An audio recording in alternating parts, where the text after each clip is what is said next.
Everybody ready? Ready? Yeah. All right, listen. It's your weekend show. Quiet, numbskulls, I'm broadcasting. With Bob Biermann. It's great.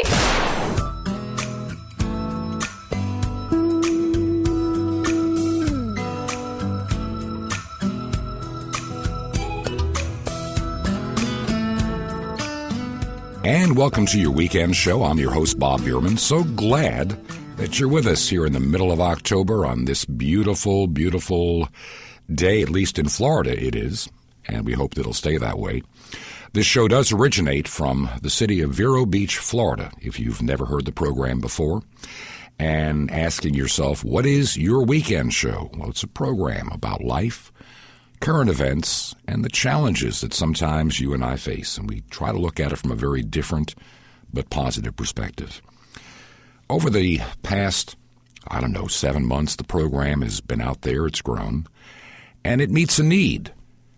And I'm trying to figure what is the best way to reach people. We're on shortwave, we're on the internet, and we'd like to hear from you if you're enjoying the program. Right now, we are thinking about making some changes in how the program is done and some other things as we pray carefully about where God is leading this program and the work that I do here at True News as an engineer. What is the best way to serve our Lord? So that's one of my biggest concerns in my heart. We'll get back to that later on. As I said, we are in the middle of October, and which means for a guy like me in Florida, for the most part, we don't think much more about hurricane season. We generally, if you've lived in Florida as long as I have, you think about the hurricane season as you get well into June, maybe July. Because normally, with some exceptions, of course, the first part of the official hurricane season tends to be on the quiet side. And in Florida, for the most part, you might see things happening around July and especially August and September. And even sometimes October, though the season officially ends at the end of November. It's a very rare thing to have major storms in October, though there have been major storms in October. Nothing on the horizon right now as we record this show. We record this program normally on Thursday and or Friday of the week, sometimes earlier. Today, as I'm recording, it is October the 16th as we get ready for the weekend of the 17th and the 18th. So this is the time of the year that we begin normally in Florida to stop worrying and looking at hurricane projection maps. Though, like I say before, there have been exceptions to that rule. Matter of fact, I was thinking about a hurricane that had hit the United States, a late October hurricane. Actually, it occurred about this time of the year, about 60-some-odd years ago, 61 years ago. And this particular hurricane started way down in the Caribbean, and then it started to work its way across some of the islands, including Jamaica, and hit Haiti, and started traveling north. And this hurricane, it picked up some speed like you've never seen before. It picked up some speed and started heading toward the coast of the United States. Yeah, this hurricane became a Category 4 when it finally hit up in the Myrtle Beach area of South Carolina on the border of North Carolina. Now, if you've ever been around hurricanes before, you'll notice that when they hit land, they tend to diminish very quickly. And they fall apart. They become major rain events. But every once in a while, you hit this really rare hurricane that just stays glued together, even once it gets inland. This is the case of Hurricane Hazel, the one that occurred starting in about the 8th or 9th of October in the Caribbean. And by the 15th of October, it's heading inland at Myrtle Beach as a Category 4 hurricane. Now, as I've said before, living in Florida, a hurricane normally hits land, and it begins to lose its strength and wind speed quickly. It's one of the most rarest things you'll ever see, to see a hurricane maintain that extra tropical force of wind And this particular storm, unlike most that travel around 10 or 12 miles an hour, this thing was moving at a very rapid speed. So it comes into Myrtle Beach, South Carolina, goes inland up toward North Carolina, even affecting cities like Raleigh. Then it moves northward into Virginia. We're not talking the coast of Virginia. We're talking inland, the middle of the state, heading north. And it still is carrying hurricane-force winds in Virginia. It crosses into West Virginia briefly, and then up into literally the center of Pennsylvania. The eye of this storm was so massive that they recorded winds in excess of 113 miles an hour in New York City. In New York City, hundreds of miles from the center of that storm, winds were being felt all the way out to Pittsburgh and into upstate New York. This storm then continued on to Buffalo, New York, and it combined with another low system and moved across Lake Ontario. And it caused major destruction in Toronto, Canada, still with hurricane-force winds. 80 people died in Toronto alone. And in Canada, they still consider Hurricane Hazel the storm of the century.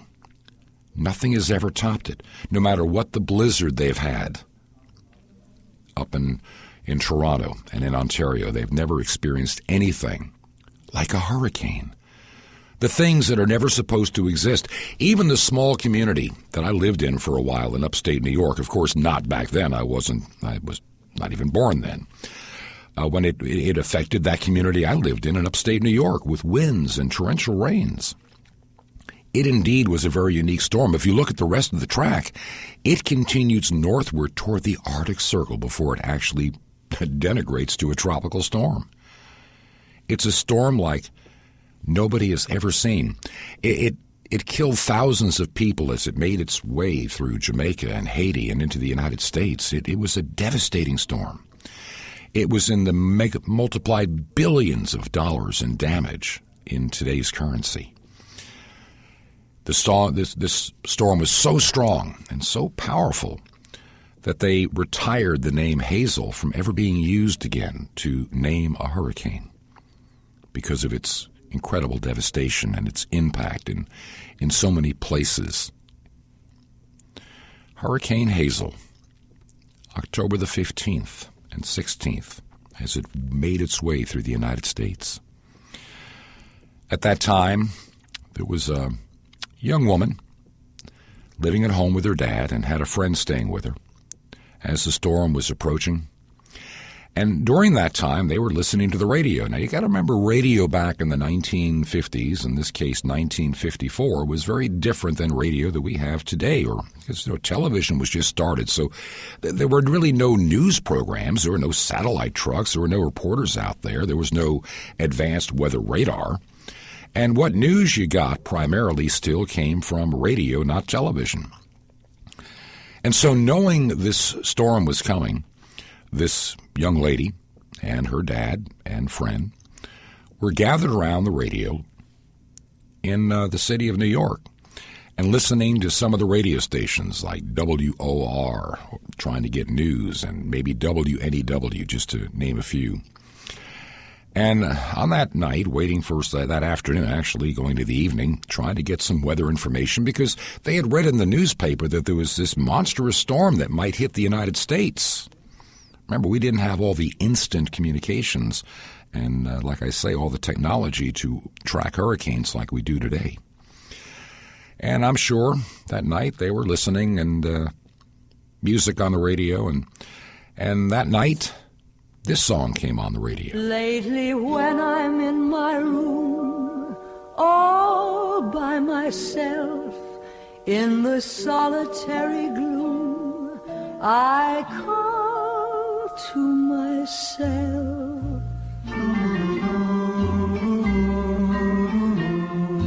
Hey there, you with the stars in your eyes, love never made a fool of you.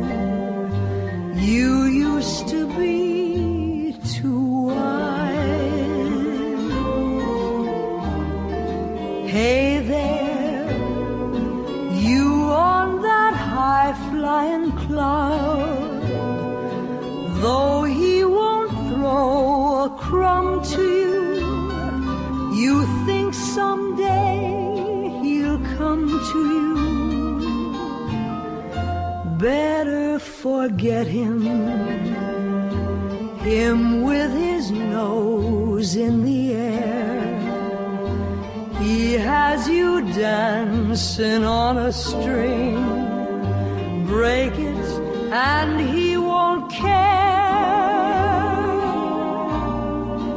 Won't you take this advice I hand you like a mother?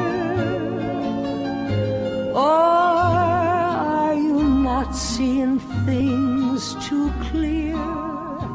Are you too much in love to hear? Is it all going in one ear and out the other? Hey there, you with the stars in your eyes. Are you talking to me? Love never made a fool of you. Not until now. You used to be too wise. Yes, I was once. Will you take this advice I hand you like a mother? Or am I not seeing things too clear? Are you just too far gone to hear? Is it all going in one ear and out the other?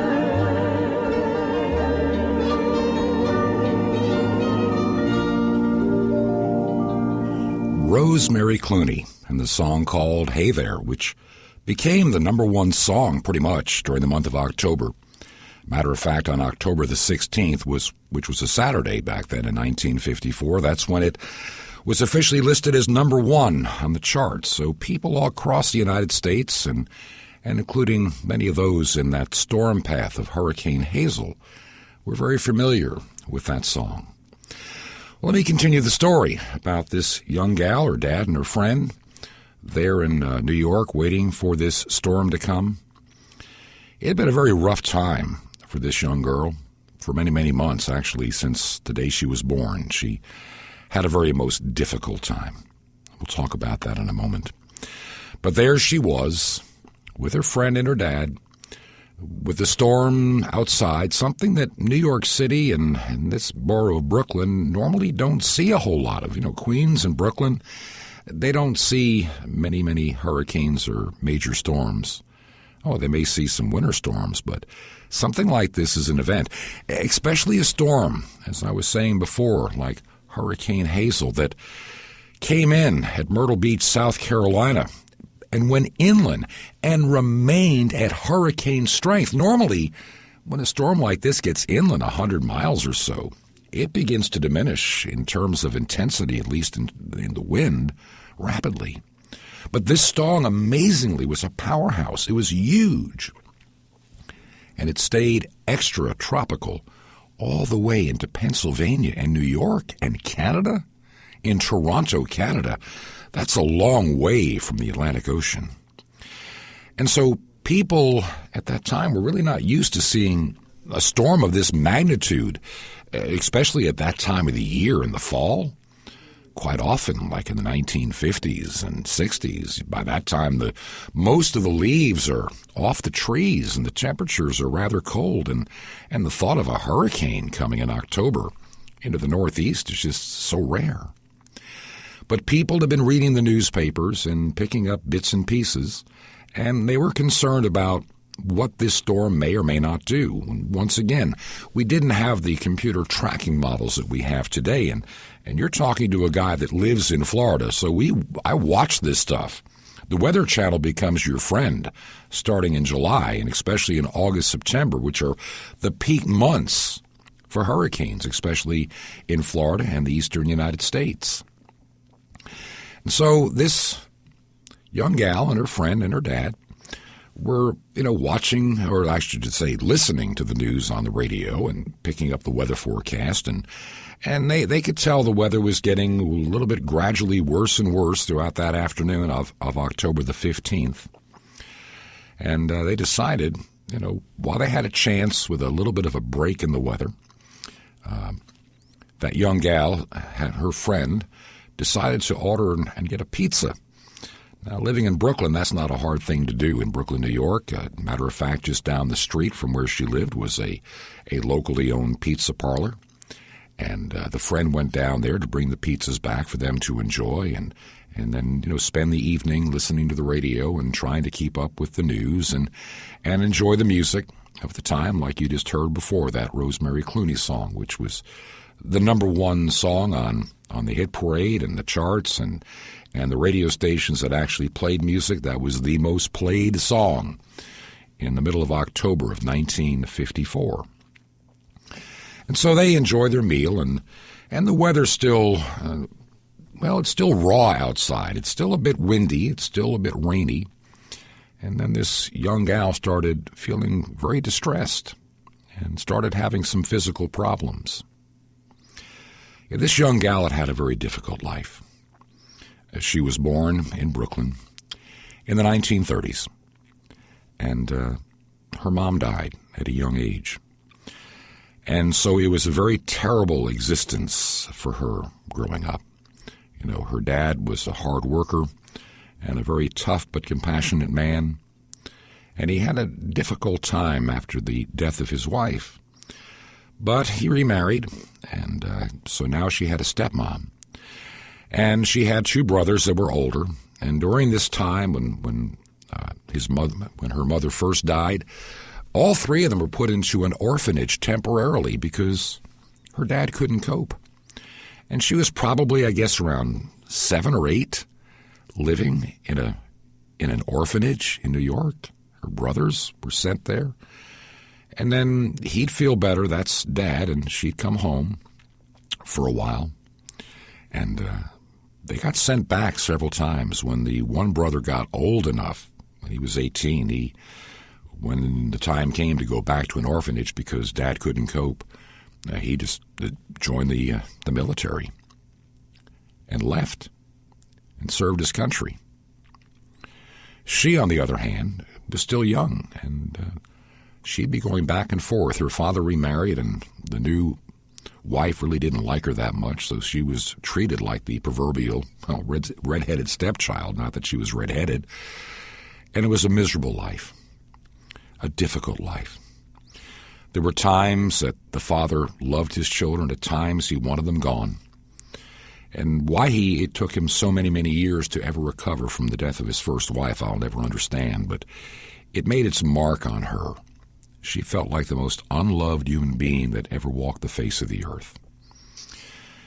She was the last one to ever leave what was called the Coleman House in New York, which was kind of a temporary and maybe in some cases, permanent orphanage. As her two brothers, her older brothers, were old enough, they just moved on with their lives.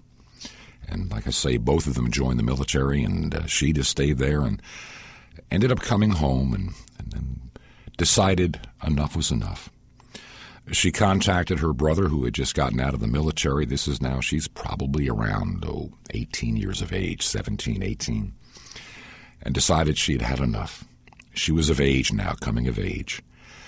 Her brother had finished his time in the military and had decided to settle in California, and for a gal that had never left metropolitan New York in her life.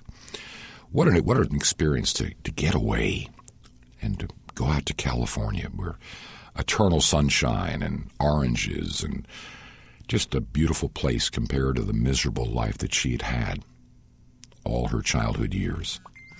And so she ends up in a little town called 29 Palms, California, which really doesn't have a whole lot except a huge Marine base. But she enjoys it there. Her brother, just out of the military, owns a gas station that has does a lot of car servicing work. That's back in the good old days when gas stations, fix cars and they pump the gas for you. And her brother had a guy that worked for him part-time who was actually a Marine on the base at 29 Palms. And this is like 1953. And here she is, young gal, out there in California. And she meets this handsome Marine. And they started dating casually. It got really she really decided on the New Year's Eve 1953, this was the guy, going into 1954, this is the guy that I would love to spend my life with. And from that day forward out there in California, looking back at her very sad and lonely life, she finally found a man that she thought would be the perfect person for her. And she did everything in her power to entice this guy to propose to her, to, be with her for the rest of her life. I mean, she really fell head over heels in love with this guy, and his name was Harry. Her name was Arlene. And there they danced together on that New Year's Eve. And they started dating on a very regular basis, and eventually she convinced him, around the end of January, early February, to take a trip to Los Angeles and to a little place that she had heard of just north of Los Angeles called Paradise Cove. She wanted so badly to see Paradise Cove, and back in those days they had a trailer park and cabins up on the top of the hill overlooking the Pacific Ocean. And that's where she wanted to go and stay for a few days in February. And this Marine agreed to do so, and they made the trip. Now, Paradise Cove, maybe some of you people will remember a TV show called The Rockford Files. Now, some of you younger folk probably never heard of it. One of my favorite shows back in the 70s was The Rockford Files. And what I liked, where he lived at was in a mobile home, sitting in a parking lot of a restaurant, and that's Paradise Cove. And there's a hillside right above it where the cabins were. And that restaurant that was actually in the Rockford Files existed right there at the seashore in the 1950s. And that's where this gal and her boyfriend had a couple of meals together. And then they returned back to 29 Palms, California a few days later. Well, her boyfriend, they continued to date. And then for a while, Harry had to be gone because he was still in the Marines, and he was going to be sent away for about 4 or 5 weeks on training and maneuvers. His primary job was guarding those thousands upon thousands of acres out there at 29 Palms, but he was going to be gone for a while. And it was during this time that this young gal realized something around the month of April, maybe going toward May. She woke up one day and realized she was pregnant. And she's not married, but she was pregnant. And her brother found out and was just mortified, didn't know what to think. Remember, this is 1954. Different world, a different time.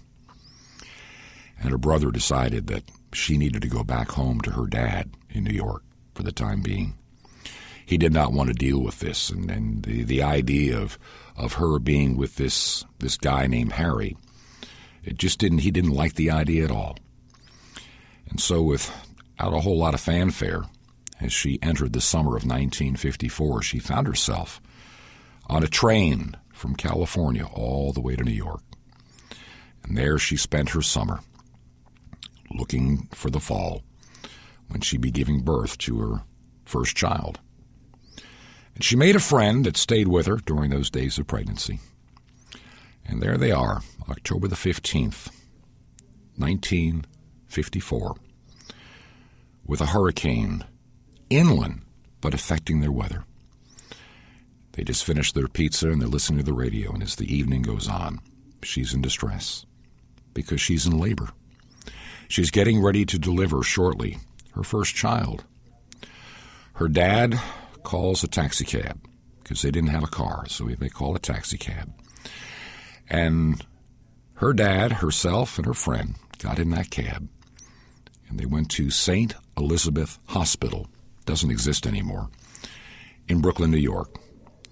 And shortly after midnight, it's now October the 16th, 1954, she gave birth to her firstborn child, a son that she named Robert, a son born in the wake of a hurricane, a son born because she loved somebody that she couldn't have, a man that it would be decades and decades before she'd ever talk to him again. Harry never knew that she was pregnant. All that he ever knew was that she left, and her brother said that she decided to go back to New York and wanted nothing to do with him. At least that was the story that he was told. Arlene, back in New York, was just pining and wishing that she could have her Harry.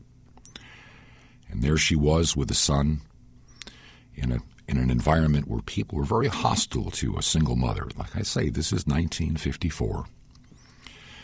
She worked as a waitress. She worked at the Automat in New York. She even moved for a while to Rome, New York, and took her young son with her when she worked for the telephone company as an operator. And everywhere she went, what would be considered, the Department of Welfare or, Children's Services, were always putting the pressure on her to put that child up for adoption. Single mothers can't raise children. That was unheard of in the 1950s. And for a year, she and her young son would travel, and she'd try to work. She would stay at home. Her father would have mixed emotions. His name was John. Sometimes he just loved that baby, and sometimes he considered that baby such a burden and how it's going to negatively impact his daughter. And those emotions went back and forth for over a year. And finally, at the end of a year, that child was surrendered for adoption and was placed in, of all places, the children's home run by the Salvation Army. Now, I've told a variation of this story before because, see, that young son is me. I'm 61 years old on October the 16th. 61 years ago. What a difference, what a change our world has gone through in all this time. I have been thinking, because as I'm recording this program, it is October the 16th when I'm recording, and it's my birthday, and I woke up early this morning, and I just had a chance to think and look back on all these years that God has given me on this earth, and where I've been led to, and the work that I've done, and how it brings me to this place that I am today. I am in a place today that I never would have dreamed I'd be at 5 years ago, 10 years ago, let alone 40 or 50 years ago. I work for a ministry called True News, as most of you know, and I love my job here. My primary job is engineering, and I deal with radio engineering. And I'm also working on some cutting-edge things as well. This is what our ministry does. God is just leading this place in marvelous ways. Before I came in to record the program, and we were actually having a meeting and talking about, what is the future of your weekend show and what other things can we be doing? And right now, we're not really sure. There's going to be some changes, I know, and I think all for the good in the way this program will be structured. And maybe more things will be developed. We have opportunities in front of us that we're praying about right now and going, Lord, you are putting things in front of us. Do we dare go in that direction?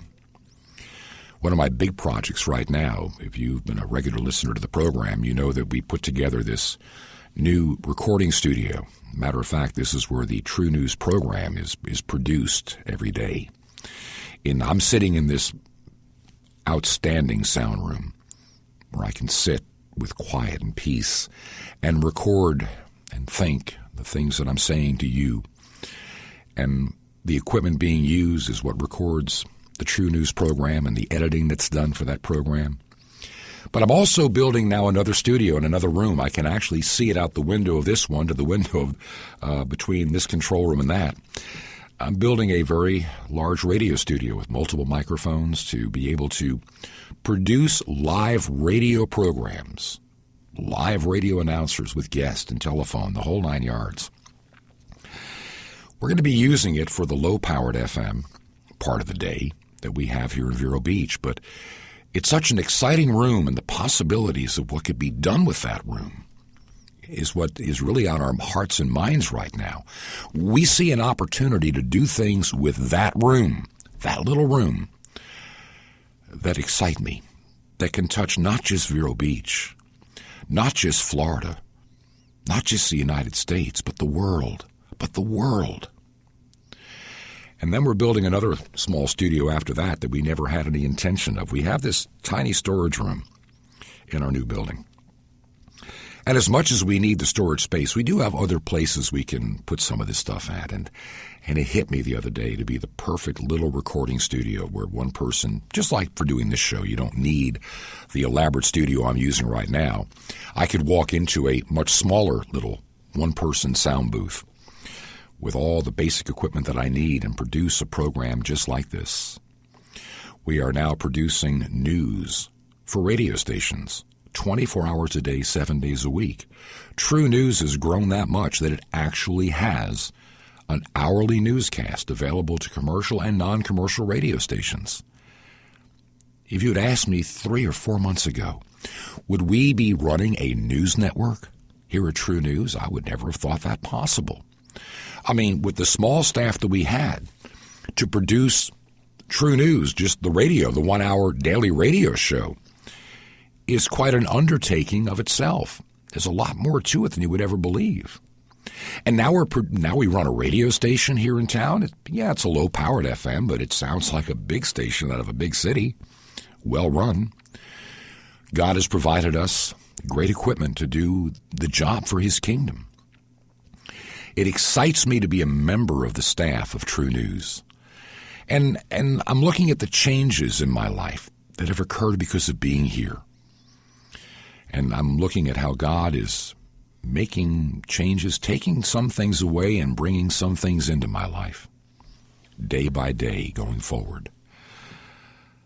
There's a good chance that in the next couple of weeks I'll be on a trip for a week or two and exploring some other options for this ministry, and I'm excited about those things. It's one of the primary reasons that I'm here. You know, we do a lot of, shall we say, new technology. Well, I'm the old school guy. Remember, I just celebrated my 61st birthday as you're hearing this program. So I go back to radio and engineering to a different time. I know the value. Of AM and FM and shortwave and ham radio, how important it can be during times of disaster. See, all these new things that use the smartphone and your computer are great, and your tablets and your laptops. I mean, your telephone right now is your camera, your video camera. It's your newspaper. It's your radio. It's your television, especially for a younger generation. But I come from a school of thought that, you know, it is all based on one pipeline called the Internet, one data pipeline. And if the government, for whatever reason, decided to restrict or shut down that pipeline, then what do you have in your hand with that phone? Not much. I believe that while we need to pursue and use all this new technology that is out there, such a great, just a great thing to have in this world. And believe me, I have a high-tech cell phone. I have the latest computer. I've got the latest and all that kind of stuff because I'm a technically minded individual. And you would expect me to have that. But I also know that there are times that things could happen, and we may have to revert back to conventional ways of doing things for a period of time. That's why I like the job that I have. I get to go into the path of the new technology, but I'm still holding dear and trying to maintain the things we may have to fall back on. You know, the foolish man is the one that puts all his eggs in one basket when he invests, and if anything happens, it's gone. A wise person, looks carefully and studies the options, and I think this ministry has always been prayerful and mindful of what it does. And God has blessed it over these 17 years in ways that I've never seen a ministry blessed before. Let me share a thought that comes to mind. And I was kind of saddened to hear this a little bit. And for those, most of you really won't be aware of the place, but for a number of years I worked for Toccoa Falls College in northeast Georgia. Marvelous campus. And they had a radio ministry that really grew and prospered for a number of years. They made some mistakes in properties they acquired and some they let go they should never have let go of. I mean, that's just my opinion. And I look at what's happened and where they are today. For almost 35 years, since like 1979, they have been providing Christian programming at 90.9 FM WRAF. I worked as their announcer in a staff position as engineer in developing new stations, and I watched a period of growth in the 1980s and 1990s that was just unprecedented. New building and new studios and new opportunities and an increasing audience. But things have changed there, and I got the word that the college president now has decided that he's really not into the radio thing, as he puts it, and has pretty well decided that what he would like to do is sell the radio stations. They don't have near as many as they did back in the 1990s when they had stations in Florida and out west and affiliates around the nation with a satellite network. They're down to 2 FMs, one in Toccoa, one in South Carolina. They have some translators and an AM station. And that's what they become, just a regional radio station in northeast Georgia and the western part of South Carolina and North Carolina. And they still have an impact on people. There's some people that have been there since when I was there a long, long time. And I would just hate to see the college sell WRAF and WEPC, the 2 FMs, and the station in Franklin, North Carolina, the translator in northeast Atlanta. I would hate to see them no longer proclaiming the good news of the gospel of Jesus Christ. And so I'm going to ask my listeners right now to do me a favor as I think about that station and how many years I spent there watching it go from a little tiny hole-in-the-wall, literally, studio to the building they currently have, and the hundreds of thousands of people they reach each week with that ministry. I know the staff up there and hearing this announcement are probably in shock because they know their jobs are in jeopardy. I'm sure they're updating their resumes, and you have some people that have been there for such a long time. I don't know if the college is making the right decision or not. My instincts say no. And I'm just saying this from having worked there. I just don't want to see a voice that can be used for the cause of Christ to disappear. The church is under attack, and finding a way to get the message out and to encourage the body of Christ is becoming increasingly difficult to do. And I would hate to think another voice that proclaim the gospel, encourage the body of Christ, may ultimately disappear and go away. So my heart is a bit broken by that news coming out of Toccoa, Georgia. I think of my time working at WRAF and what it meant to me. For quite a while, I hosted a program with another individual, Prayer Time. This is back in the 1980s, all the way to the 1990s. And I enjoyed the time working with the staff. I enjoyed even the time that we did our annual fundraiser. It was just a great time. People would come by and made so many good friends. And the stories of how many lives have been impacted because of the ministry of that 100,000-watt FM and then we added the 50,000-watt FM in the early 1990s. And I remember going to Washington, D.C. to have to fight for that application and to get it. And the feeling that I had the day that I walked out of a courtroom in D.C. with the order in my hand to get the construction permit and how quickly we built it at 88.5. WEPC Belton. Covers Anderson into Greenville, South Carolina to a degree, and a part that WRAF never could completely cover. And so it was kind of a good fill-in radio station. I had a good friend that for a while managed the station in the early days when we had to have personnel. Her name is Patty Hedgepath-Lusk, and she's a great singer and a great woman of God and a great friend for many, many years. I knew her many years before we had her work for us, and she was just an ideal person to have. But I look and I think, another voice gone, and it breaks my heart. So I pray for the staff of WRAF, WEPC, and the changes they're about to go through. I pray that whatever this decision is God's will, and if it's not, do what needs to be done. My prayer is for God to raise up the right people in ministry to acquire the facility. And I pray it doesn't become some secular facility or an NPR facility. I pray that it still be given as it was from day one, on the air for the glory of God.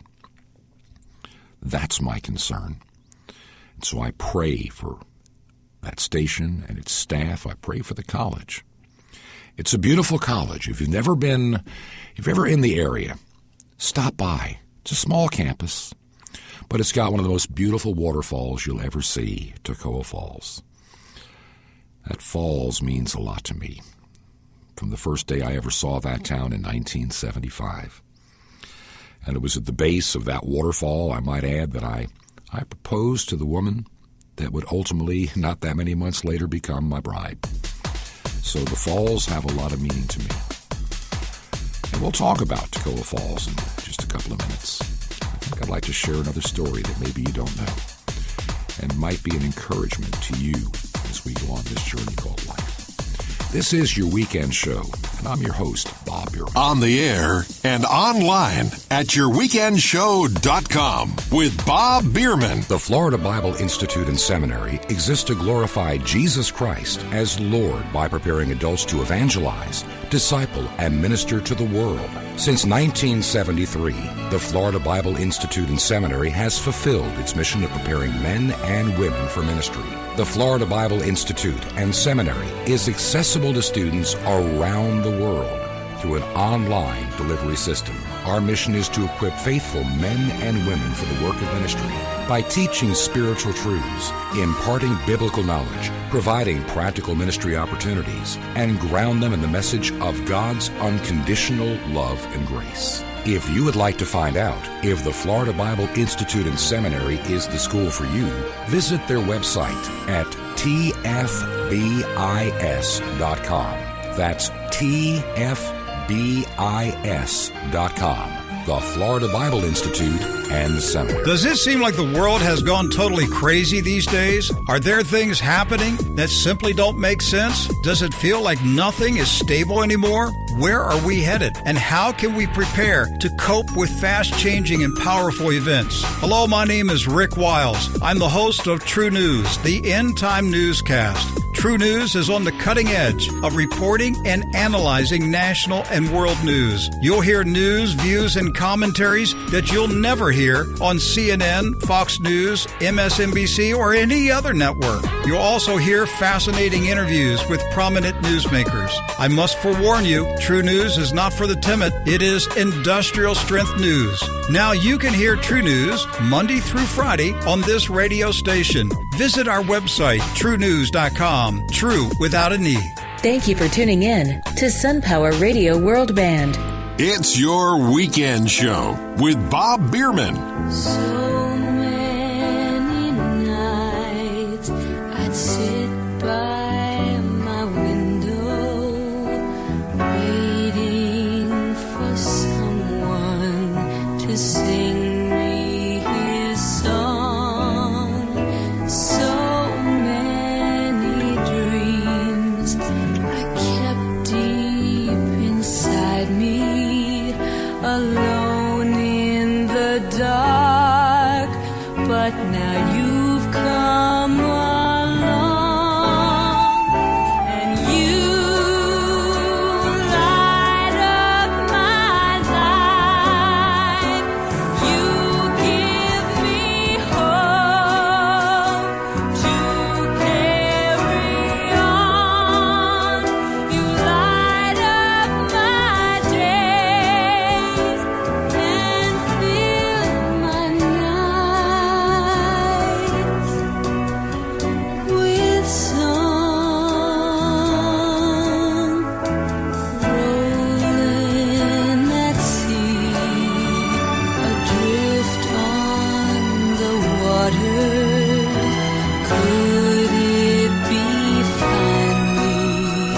I'm turning for home.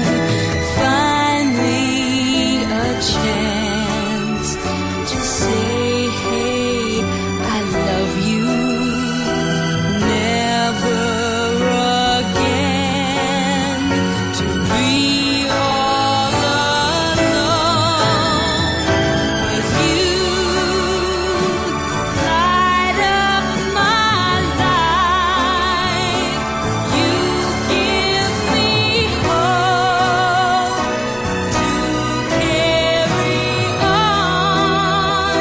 You light up my days and fill my nights with song. 'Cause you light up my life. You give me hope to carry on. You light up my days and fill my nights with song. It can't be wrong when it feels so right. 'Cause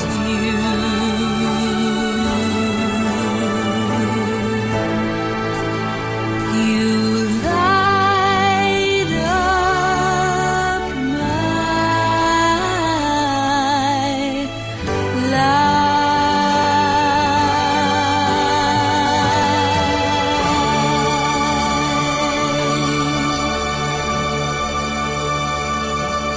And welcome back to your weekend show. I'm your host, Bob Biermann. So glad that you're with us. I want to remind you, you can contact us on our webpage, yourweekendshow.com, or find us on Facebook, Your Weekend Show. So glad to hear from you whenever you get a chance.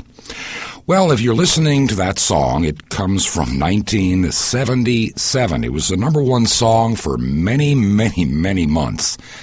And I will tell you, as a disc jockey at that time, I loved the song at first, but after a number of months, well, I'll be honest, it did get old.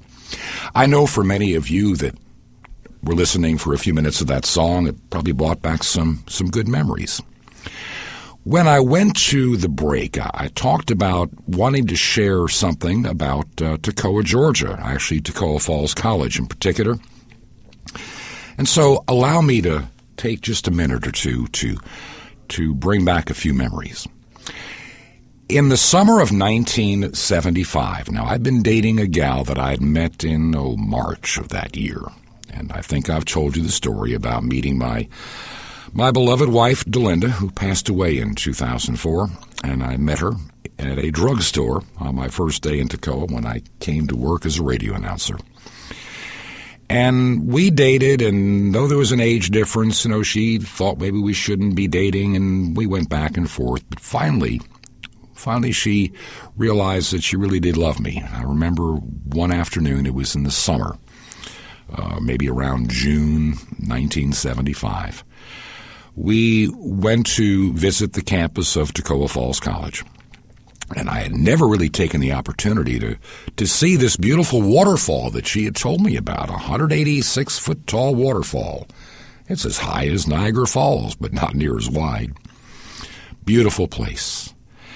And there on that afternoon, we went out there, and she showed me the falls, and I'm looking at the beauty of Toccoa Falls and walked toward the little water pool at the base of where the water comes down. And there I looked at her, and as any good man would do, I thought about it for just a second. And it was there that I asked her, I said, Delinda, would you marry me? And she said yes. So I have a fond memory of Toccoa Falls. We lived in Toccoa then. We got married in August. Just a couple of months later, we eloped.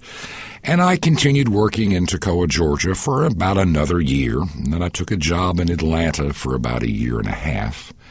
And then had a marvelous and wonderful opportunity to go to a smaller station just up the road from Toccoa, actually in Clemson, South Carolina. and I worked doing the morning show at a radio station, and I really enjoyed that job, and I did some sales work and engineering. It was a place that my career, I had the Atlanta experience, but it really took off in, of all places, Clemson, South Carolina.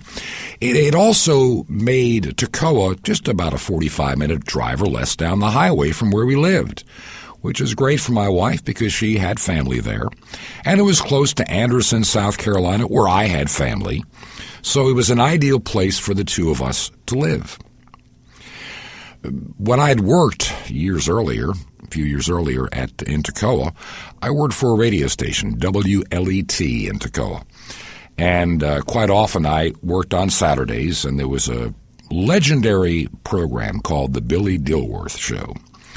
And he was just a guy that was a newspaper reporter and knew everybody, loved country music, and did this kind of all-day, country music party on radio. Well, every once in a while, after we had moved away and come back, we were well within range of that radio station. And I remember one Saturday afternoon we had the radio on and listened to the Billy Dilworth Show on the radio and turned it off. When it ended, watched TV and went to bed. For some reason, I woke up very early in the morning. This is probably November of 1977. Woke up really early in the morning, unusual for me at that time. Even though I've been doing mornings, I like to sleep in on the weekends a little bit, like to at least 7 or 7:30.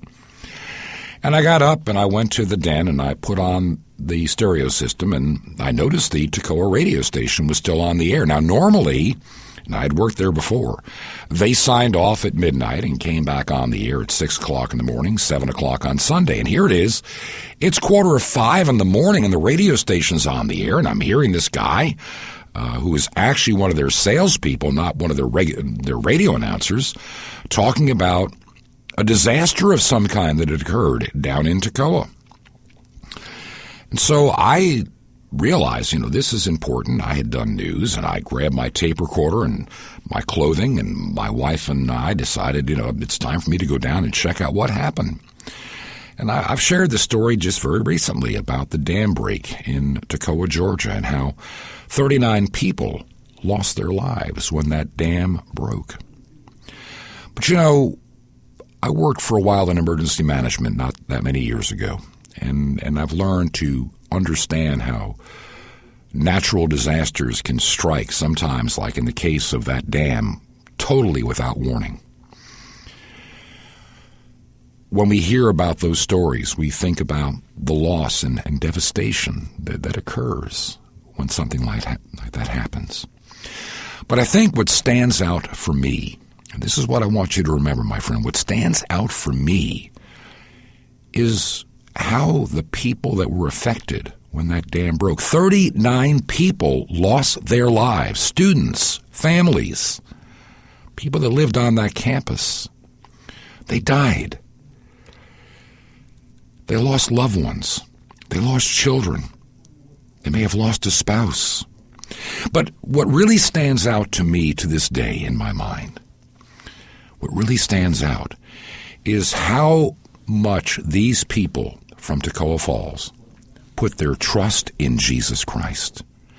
And in the face of death and loss, they could still look to Jesus Christ. It's amazing how many people may be listening to me right now that don't have that hope.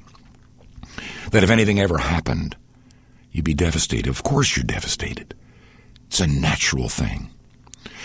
But I know something else, that as God heals us, when we have our times of trouble, our times of personal disasters, I know that I serve a God that can do absolutely and astoundingly amazing things above and beyond anything we could dream, anything we could hope for, anything we could ever expect. See, I serve a God today that no matter how many mistakes that I've made and the brokenness that I have endured and even the brokenness that I've caused in my life, I am persuaded about one thing, that God can create beauty from ashes. He can restore things that you and I cannot restore. He can repair things in ways that you and I cannot. My friend, what are you going through today? Is there some disaster in your life and you need God's help? Reach out to him today because he can make beauty from ashes. He gives beauty for ashes, strength for fear, gladness for mourning, peace for despair.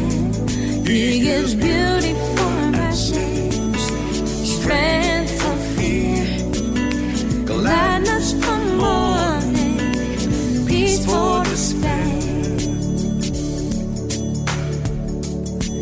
When sorrow seems to surround you, when suffering hangs heavy on your head, know that tomorrow brings wholeness and healing. God knows your need, just believe what he said. He gives beauty for ashes, strength for fear, gladness for mourning, peace for despair. He gives beauty for ashes, strength for fear, gladness for mourning, peace for despair. When what you've done keeps you from moving on, when fear wants to make itself at home in your heart, know that forgiveness brings wholeness and healing. God knows your need, just believe what he said. He gives beauty for ashes, strength for fear, gladness for mourning, peace for despair. He gives beauty for ashes, strength for fear, gladness for mourning, peace for despair. I once was lost, but God has found me. Though I was bound, I've been set free. Been made righteous in his sight, a display of his splendor all can see. I once was lost, but God has found me. Though I was bound, I've been set free. I've been made righteous in his sight, a display of his splendor all can see. He gives me beauty for ashes, strength for fear, gladness for mourning, peace for despair.